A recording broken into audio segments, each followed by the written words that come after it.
बिस्मिल्लाहिर्रहमानिर्रहीम। बचपन से लेकर जवानी तक अम्मा के मुंह से यही सुना कि उनके आगे पीछे कोई नहीं है, ना ही कोई मैका और ना ससुराल। अब्बा के इंतकाल के बाद उन्होंने हमें नौकरी करके पाला, लेकिन अब जब मैं जवान हुई तो वो बहुत ज़्यादा घबराई हुई थी। एक दिन सारा सामान पैक करके बोली, आज से हम नानी के घर रहेंगे। मैं हैरान रह गई कि अचानक नानी कहाँ से आ गई। जब वो मुझे एक सुनसान से इलाके में ले गई जहाँ एक आलीशान कोठी बनी हुई थी, अम्मा ने कहा, बेटा यहाँ तुम्हारा पूरा ननिहाल रहता है। लेकिन जब अंदर कदम रखा तो पूरी हवेली खाली थी। लेकिन जैसे जैसे दिन गुजरते जा रहे थे सब अजीब हो रहा था। अम्मा बहुत सारे लोगों का खाना बनाती, हर वक्त किसी से बातों में मसरूफ रहती। एक दिन रात के वक्त अजीब सी आहट पर मैं डर कर अम्मा के कमरे में गई, लेकिन अंदर का मंजर देखकर मेरी रूह तक लरज गई कि मेरी अम्मा ज्यादा पढ़ी लिखी नहीं थी, लेकिन सलीका शुआर बेहद थी।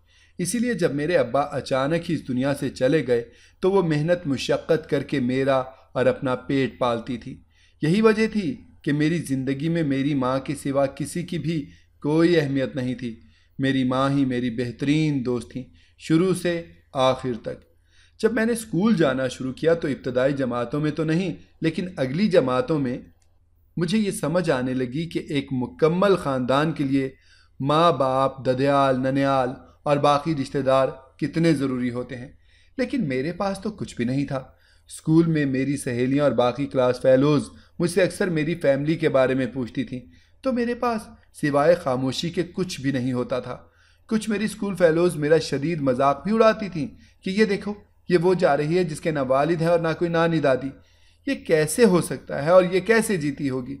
मैं ये सारी बातें बड़ी ही खामोशी से सुना करती थी। वक्त गुजरता जा रहा था, जैसा कि उसका काम है गुजरना। मैंने 10वीं जमात पास कर ली थी, लेकिन ज़माने की बातों ने मेरी जान नहीं छोड़ी थी। अब मैं खुद इतनी समझदार हो चुकी थी कि हर बात को अच्छे से समझने लग गई थी। एक बात मुझे वक्त के साथ साथ परेशान करती जा रही थी कि जैसे जैसे मैं बड़ी होती जा रही थी मेरी अम्मा की बातें अजीब व गरीब सी होती जा रही थी। एक दिन मैं और अम्मा रात का खाना खा रही थी कि अम्मा मेरे चेहरे की तरफ बड़े गौर से देख रही थी। कहने लगी, किरण बेटी, मुझे तुमसे एक बात करनी है। जी अम्मी, कहिए। बेटी, अब तुम चूँकि बड़ी हो गई हो, जवान हो चुकी हो, तो मैं चाहती हूँ कि हम लोग अब जल्द ही तुम्हारी नानी के घर जाकर रहें। उन्होंने ये बात बड़े ही आम से अंदाज में कही थी, जैसे मैं अक्सर ही नानी दादी के घर जाती हूँ। मेरे हाथ में पकड़ा हुआ निवाला एकदम से गिर पड़ा। मैं काफ़ी देर तक तो कुछ बोल ही नहीं सकी थी। लेकिन अम्मा, आपसे मैं बचपन से यही सुनती आ रही हूँ कि मेरा ना तो ननिहाल है और ना ही ददियाल, तो अब ये नानी का घर कहाँ से आ गया? वक्त आने पे सब कुछ पता चल जाएगा, अम्मा ने ज़रा सख्त लहजे में कहा। मैंने बाकी खाना इंतहाई बेदिली से खाया और अपनी माँ के बारे में सोचने लगी कि कहीं अम्मा मुझसे अब तक झूठी तो नहीं बोलती रहीं। खैर, इस बात के ठीक 2 दिन के बाद जब मैं कॉलेज में अपना दाखिला करवा के घर लौटी तो अम्मा बेहद घबराई हुई थी। इसी घबराहट में उन्होंने जल्दी से सारे सामान की पैकिंग की और मुझे कहने लगी कि किरण बेटा, जल्दी करो, तुम्हारी नानी ना हमारा इंतज़ार कर रही हैं। मैं अम्मा के मुंह की तरफ देख रही थी कि नानी कहाँ से आ गईं जो इतनी बेचैन है कि हमारा अब इंतज़ार भी कर रही हैं। खैर, हम लोग घर से निकले और पैदल ही चलने लगे। तकरीबन 3 घंटे मुसलसल चलने के बाद हम लोग एक सुनसान से इलाके में पहुंचे जहां आस पास कहीं भी किसी मकान का कोई नामो निशान तक नहीं था।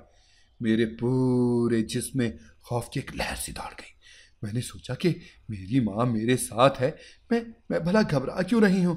मगर मैं घबरा रही थी। इस पूरे सुनसान से इलाके के ऐन वस्त में एक बड़ी सी सुनसान हवेली थी। उस हवेली को देखकर यही लगता था कि जैसे ये अरसा दराज से किसी के भी इस्तेमाल में नहीं है। अम्मा ने बड़ी मुश्किल से सर पे उठाया हुआ संदूक नीचे ज़मीन पर रखा और आगे बढ़कर हवेली के आहनी दरवाजे को खोलने लगी। उसमें जैसे कोई जंग लग चुका था। कुछ कोशिश के बाद वो दरवाज़ा खुल गया। मैं और अम्मा अंदर दाखिल हुए, लेकिन हैरत का झटका तो उस वक्त लगा जब पूरी हवेली को मैंने मुकम्मल तौर पर सुनसान और वीरान देखा। लेकिन अम्मा कहने लगी, यहाँ ही तुम्हारे सारे ननिहाल वाले रहते हैं। मैंने जैसे ही आसपास देखा, अजीब सी वहशत मुझ पर तारी हो गई कि यहाँ तो कोई भी नहीं है। फिर अम्मा कैसे कह रही हैं कि यहाँ पर सब रहते हैं। मैंने उस आलीशान मगर वीरान हवेली को चारों तरफ से गौर से देखा, लेकिन कहीं भी कोई जी रूह मौजूद नहीं था। मैंने अम्मा से इसके बारे में पूछा तो वो कहने लगी, अरे सब यहीं पर है, तुम जाओ इस दाएं तरफ वाले कमरे में, वहां जाकर कुछ देर आराम कर लो। मैं अम्मा के कहने पर उस कमरे में चली गई। उस कमरे की शान और शौकत ही कुछ अलग सी थी, जैसे कोई शाही कमरा हो। मेरी समझ में ये बात नहीं आ रही थी कि अगर मेरे ननिहाल वाले इतने ही अमीर हैं तो फिर अम्मा ने पूरी जिंदगी इतनी मुश्किल में क्यों गुजारी। मैं बिस्तर पर लेट गई, लेटते ही सो गई। आंख तो उस वक्त खुली जब अम्मा मुझे खाने के लिए बुला रही थी। मैं जल्दी से उठकर बाहर जाने लगी, लेकिन जैसे ही मैं बिस्तर से नीचे उतरी तो मेरी आंखें पूरी की पूरी खुल गईं, क्योंकि अम्मा मेरे बिल्कुल पास ही खड़ी मुस्कुरा रही थी। उठो किरण, खाना खा लो। लेकिन अम्मा ने जब मुझे आवाज़ दी थी तो उस वक्त तो काफ़ी दूर से उनकी आवाज़ आती महसूस हुई थी। फिर अम्मा अब इतने करीब खड़ी थी। मैंने भी अम्मा को मुस्कुरा कर देखा। हम दोनों ने मिलकर खाना खाया। फिर मैं बर्तन उठाकर बाहर की तरफ चल पड़ी। मैं जैसे ही आलीशान बावर्ची खाने में गई, वहाँ अनवाउ अक़साम के खाने बने पड़े थे और खाने थे भी बहुत ज़्यादा मिक़दार में। मैं शदीद हैरान हुई कि जब हम सिर्फ यहाँ पे 2 ही लोग हैं तो इतना खाना किसके लिए बनाया गया है। मैं भागती हुई अम्मा के पास गई ताकि उनसे पूछ सकूं कि अम्मा इतने खाने क्यों बनाए हैं। लेकिन मैं जैसे ही कमरे की तरफ जा रही थी तो मुझे कुछ आवाज़ें आती हुई सुनाई दी। मैं खुशी से निहाल हो गई कि शायद मेरे ननिहाल वाले आ गए हैं और अम्मा उन्हीं से बातें कर रही हैं। मैं भागती हुई खुशी खुशी आगे बढ़ी और कमरे का दरवाज़ा खुला तो मेरे पैरों तले से तो ज़मीन ही निकल गई, क्योंकि अम्मा कमरे के शुमाली तरफ लगे बड़े से आईने के सामने बैठी खुद से बातें कर रही थी और साथ में मुस्कुराती भी जा रही थी। लेकिन अम्मा किससे बातें कर रही हैं? कमरे में तो कोई भी नहीं है। मैंने खौफ के मारे मुंह पे हाथ रख लिया कि कहीं मेरी आवाज़ ही ना निकल जाए।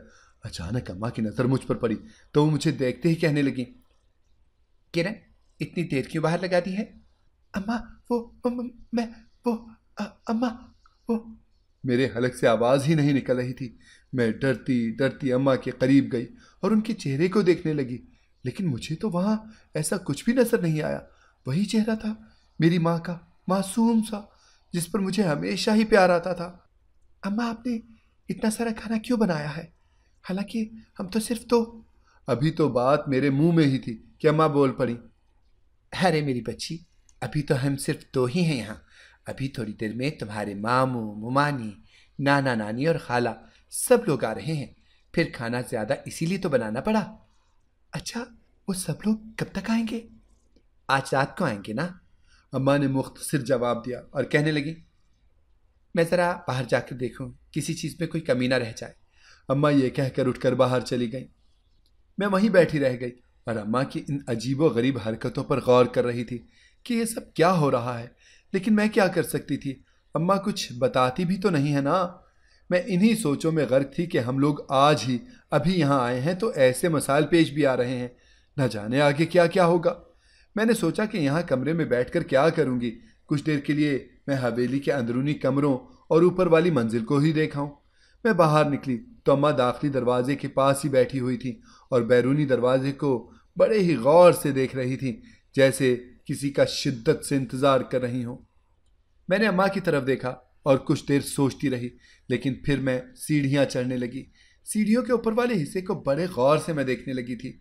सामने एक बड़ी सी दीवार थी जिसमें कई साल पुरानी तस्वीरें लगी हुई थीं। कुछ तस्वीरें मर्दों की थीं, कुछ में ख़वातीन खड़ी मुस्कुरा रही थीं और कुछ तस्वीरों में बच्चे खेलते कूदते नजर आ रहे थे। मैं उन तस्वीरों को गौर से देख रही थी कि अचानक एक तस्वीर पर मेरी नज़र ठहर सी गई, जैसे मैंने इस तस्वीर में मौजूद उस औरत को कहीं देखा हुआ है, लेकिन कहाँ? मैं तो इस हवेली में आज पहली बार आई हूँ। फिर ये किस औरत की तस्वीर है जो मेरे पैरों को यूं जकड़ रही है? मैं उसी तस्वीर पर गौर कर रही थी कि अचानक मेरे हाथ ने खुद ही हरकत की। मुझे अच्छी तरह से याद है कि मैंने अपने हाथ को किसी भी किस्म की कोई हरकत नहीं दी थी। मेरा हाथ ऊपर को उठा और उस तस्वीर पे मेरी उंगलियां खुद ही फिरने लगी। क्या कर रही हो यहाँ? उस तस्वीर में बनी औरत के होंठ हिलने लगे थे और फिर उनमें से खून की लकीरें नमूदार हो रही थीं। मैं उसे देखकर वहां से उल्टे पांव भागी। मैं चीख रही थी, चिल्ला रही थी। इस कदर खौफजदा थी कि मेरी समझ में कुछ भी नहीं आ रहा था। बस इतना याद था कि वो औरत तस्वीर में से बाहर आने को बेचैन हो रही थी। मेरे चीखने चिल्लाने पर अम्मा भी भागती हुई आई। कहने लगी, किरण, किरण, होश में आओ, क्या हुआ है बेटा? मैंने आवाज की सम देखने की कोशिश की, लेकिन ये देखकर मेरी रूह लरज़ गई कि अम्मा भी उसी तस्वीर वाली दीवार के पास खड़ी पूछ रही थी। मेरे तो रहे सहे हवास मजीद खत्म हो गए, क्योंकि उस जगह पे आने की एक ही जगह थी और वो नीचे से आने वाली सीढ़ी थी। लेकिन अम्मा अगर उस सीढ़ी से आती तो मुझे भी तो नजर आती। अम्मा किस तरफ से आई हैं?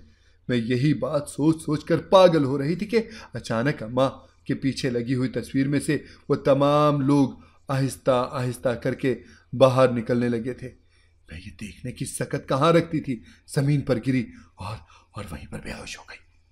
न जाने कितनी ही देर मैं बेहोश रही। जब होश में आई तो अम्मा मेरे सरहाने बैठकर तस्बीह पढ़ रही थी और मुझ पर पढ़ कर फूंक रही थी। किरण, मेरी बच्ची, मेरी बेटी, तुम्हें क्या हुआ है? अम्मा मुझसे बहुत ही अपनायत से और मोहब्बत से पूछ रही थी, लेकिन मैं खौफजदा हो गई और मैंने आंखें मूंद ली कि मेरे पास तो किसी भी सवाल का जवाब ही नहीं था। मैंने काफ़ी देर के बाद हिम्मत करके अम्मा की तरफ देखा और पूछा, अम्मा, नानी लोग नहीं आए हैं क्या? नहीं बेटा, उन्होंने फ़ोन किया था कि वो कुछ दिनों के बाद आएंगे। तुम अब आराम करो, पहले ही बड़ी मुश्किल से तबीयत संभली है तुम्हारी। पूरे 4 दिन तुम बेहोश रही हो। मैं अभी कुछ देर तक आती हूँ। अम्मा के जाने के बाद मैं पिछले दिनों होने वाले वाक़यात को दोहराने लगी, लेकिन कोई भी सिरा मेरे हाथों में नहीं आ रहा था। जब काफ़ी देर तक भी अम्मा कमरे में नहीं आई तो मैं उठकर कमरे से बाहर निकल गई। दाखिली दरवाजे के बाएं तरफ बड़ा ही खूबसूरत सा लॉन था, जिसमें तरह तरह के फूल और फल भी लगे हुए थे। अम्मा उनको पानी दे रही थी और उसमें लगे आम के दरख्त से आम तोड़ रही थी। साथ में एक टोकरी भी पड़ी हुई थी जिसमें ढेर सारे माल्टे पड़े थे। मैं ये देखकर हैरान रह गई कि एक ही मौसम में ये दोनों फल कैसे हो सकते हैं। मैंने अम्मा के पास जाकर पूछा तो वो हंसकर कहने लगी, अल्लाह जो कुछ चाहता है ना वो कर देता है। जी अम्मा, अम्मा, मेरा इस हवेली में दिल नहीं लग रहा है। हम वापस अपने घर चलें? नहीं, हम वापस नहीं जा सकते। अब हमने यहाँ पर ही रहना है, इसी घर में। क्यों, तुम्हें यहाँ इस घर में कोई परेशानी है क्या? अम्मा ने जब ये सवाल मुझसे किया तो उनके चेहरे का रंग ही बदल चुका था। शफकत की जगह तलखी ने ले ली थी। नहीं, कोई तकलीफ नहीं है, मैंने मुख्तसर सा जवाब दिया। किरण, अब तुम्हारी तबीयत पहले से काफ़ी बेहतर है, तो तुम अलग कमरे में सोया करो। मेरे कमरे के साथ वाला जो कमरा है ना, उसमें। लेकिन अम्मा, मुझे ऐसे नींद नहीं आती है। आ जाएगी नींद भी, आदत डालो ताकि अगले घर में जाकर कोई मुश्किल पेश ना आए तुम्हें। अम्मा ने जैसे 2 टोक जवाब ही फैसला सुना दिया हो। मैं चुप कर गई और खामोशी से उस बाग को देखने लगी जिससे इस वीरान और सुनसान हवेली की खूबसूरती में बेहद इजाफा हो चुका था।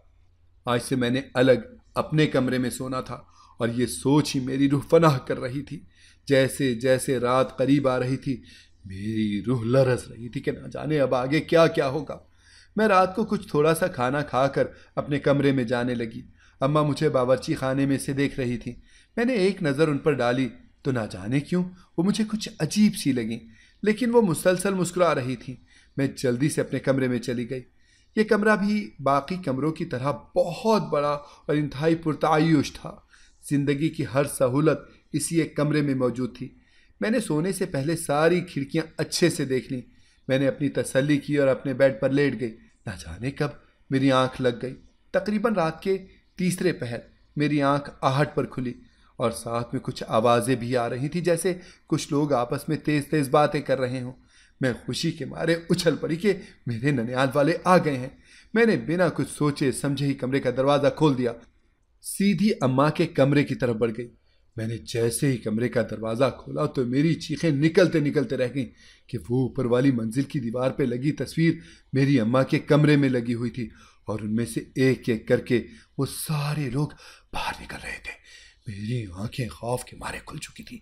वो तस्वीर जिसको मैं बड़े ही प्यार और गौर से देखती रही थी, वो तस्वीर तो मेरी अम्मा की थी और अम्मा बजाय कमरे में मौजूद होने के उस तस्वीर में से बाहर निकल रही थी। जैसे ही उनकी नज़र मुझ पे पड़ी तो वो मुझे देखकर एकदम से कहकहे लगाने लगी।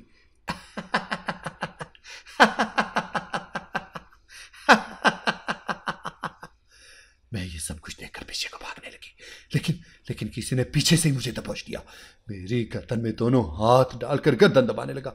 मैं पीछे मुड़कर देख ही नहीं सकती थी, लेकिन जिसने मेरी गर्दन पकड़ी हुई थी वो मेरे सामने आकर खड़ी हो गई। मेरी आंखें बाहर आने लगी, क्योंकि वो कोई और नहीं थी, मेरी माँ थी, मेरी अपनी माँ। मैं तो अब कहीं भाग भी नहीं सकती थी।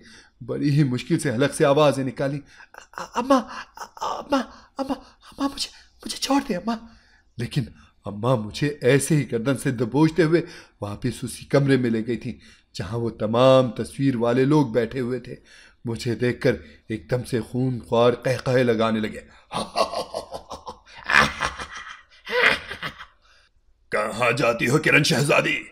अरे अभी तो हाथ आई हो। एक मर्दाना आवाज ने मुझे देखते ही ऊंची और कड़क आवाज में कहा। मैं सबकी तरफ देख रही थी, सब कुछ ना कुछ खाने में मसरूफ थे। मेरे करीब ही उन्होंने वो बर्तन किया तो मुझे कह आने लगी, क्योंकि वो कुछ और नहीं, इंसानी गोश्त था। मुझे छोड़ दो, मुझे छोड़ दो। कौन लोग हो तुम? मैंने क्या बिगाड़ा है तुम लोगों का? मैंने उन सब के सामने अपने हाथ जोड़ दिए, लेकिन वहां पर किसे परवाह थी। अम्मा अम्मा आप तो मेरी बात सुने ना। अम्मा ने मुझे एक जोरदार टांग मारी, जिससे मैं बहुत ही दूर जाकर गिरी। मेरे यूं गिरने पर भी एक जोरदार कहकहा पड़ा था। कौन अम्मा? मैं तो तुम्हारी अम्मा बिल्कुल भी नहीं हूं। ये कोई आम बात नहीं थी कि वो औरत जिसको मैं बचपन से देखती आ रही थी वो कहे कि वो मेरी माँ ही नहीं है। अम्मा के साथ बैठे एक मर्द ने मुझे दीवार के साथ लगकर खड़ा कर दिया और मुझसे कहने लगा, अगर एक भी लफ्ज बोला तो अगला निवाला हम तुम्हारा ही करेंगे। मैं खौफ के मारे कुछ बोल ही नहीं पा रही थी। कब से तो पूछ रही थी ना कि तेरे ननिहाल वाले कब आएंगे। तो मिलो अब अपने ननिहाल वालों से। देखो ये कैसे हैं सब, तुम्हें बड़ा याद करते रहे हैं। तुम्हारी तरह अब मिलो इनसे जी भर भर के। मुझे उनके इस अंदाज के कहकहों से शदीद वहशत हो रही थी। मैंने रो रो कर बुरा हाल कर लिया था, लेकिन मैं क्या कर सकती थी? इस वीराने में किससे मदद मांगती? मैं वहीं पे उसी दीवार के साथ बैठी रही और बैठे बैठे मेरी आंख लग गई। नमाज नींद से बेहतर है। नमाज के इस जुमले पे मेरी आंख खुल गई। मैंने रो रो कर उस वक्त अल्लाह से माफ़ी मांगी और यह भी कहा, अगर मैंने कभी ज़िंदगी के चंद साल किसी और मखलूक के साथ गुजारे हैं तो मेरे मालिक मेरे वालिदैन को मुझसे मिला दे। मेरे मालिक तो सबसे बड़ा कारसाज है। मैं इन्हीं दुआओं में मशगूल थी कि मेरी माँ अपने उसी हाल में वापिस आई और कहने लगी, किरण बेटी उठो, तुम्हारा यहाँ दिल नहीं लग रहा है ना, तो हम वापस अपने घर में चलते हैं। असल में मेरा भी यहाँ पे दिल नहीं लग रहा। मैं अल्लाह पे भरोसा करते हुए उस औरत के साथ चल पड़ी, जो औरत के रूप में पता नहीं कौन थी। अभी तो बहुत ही अंधेरा था, मगर फिर भी हम लोग चल पड़े। वापसी के रास्ते अब वो नहीं थे जहाँ से हम आए थे, बल्कि मुख्तलिफ थे। हम लोग पैदल ही जा रहे थे कि रास्ते में एक मस्जिद आई जहाँ अभी भी अजानें हो रही थी। मेरे जहन में एक तरकीब आई। मैं बेतहाशा भागते हुए उस मस्जिद में चली गई और उसके बड़े से बरामदे में लगे आईने को उतार कर ले आई। मैंने बाहर जाते ही वो आईना उस जाली माँ की तरफ किया, जिसकी रोशनी पड़ते ही वो अंधी हो गई और चिल्ला चिल्ला कर हाथ पांव मारने लगी। मैं बदस्तूर आईना उसी की तरफ किए हुए थी कि वो अंधाधुंध भागने लगी। भागते भागते मस्जिद में जा घुसी, जहाँ पे लगे लातादाद आईनों से टकराते टकराते खून में लथपथ हो चुकी थी। तमाम नमाजी ये सब देखते हुए खौफ से कांपने लगे, माँ सिवाय मौलवी साहब के। वो शायद जान चुके थे कि ये कौन सी मखलूक है। उन्होंने तमाम नमाजियों से कहा, सूरह फलक और सूरह नास पढ़ना शुरू करते हैं। और फिर ऊंची आवाज में सब पढ़ रहे थे। जैसे जैसे वो पढ़ते जाते वो मखलूक धुएं में तब्दील होने लगी और धुएं में तब्दील होते होते वो हवा में तहलील हो चुकी थी।